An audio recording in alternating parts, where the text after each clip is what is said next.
Hi, it's Jeff from AIHR. In today's Learning Bite, you will learn to implement an HRIS in 6 steps.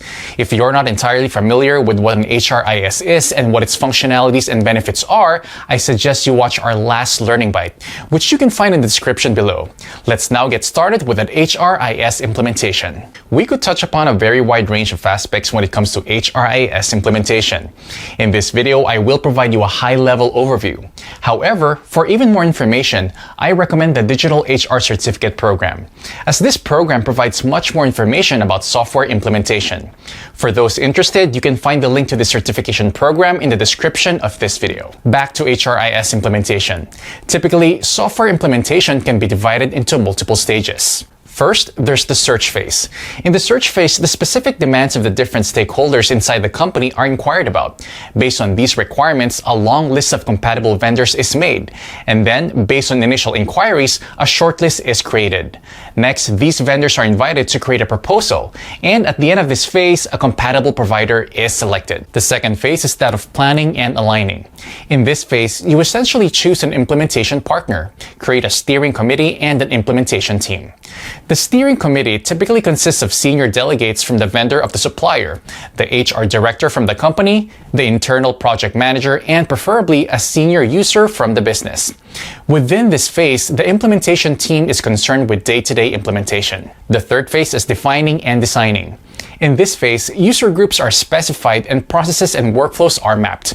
Here, the functional and technical requirements for infrastructure, system, and security are further defined.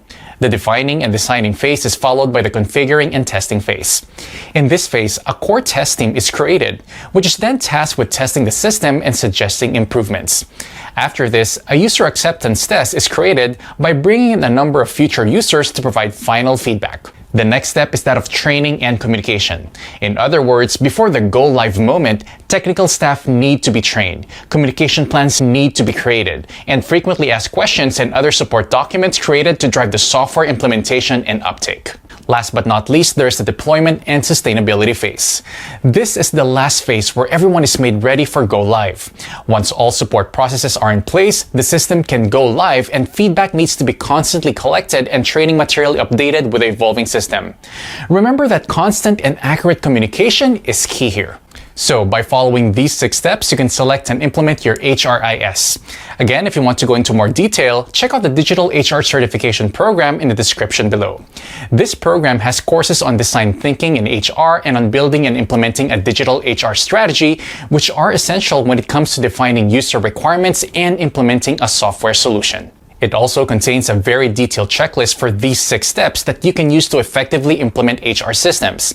I hope this micro learning bite gave you a good overview of how to implement a human resource information system. If you have any specific questions, feel free to comment below.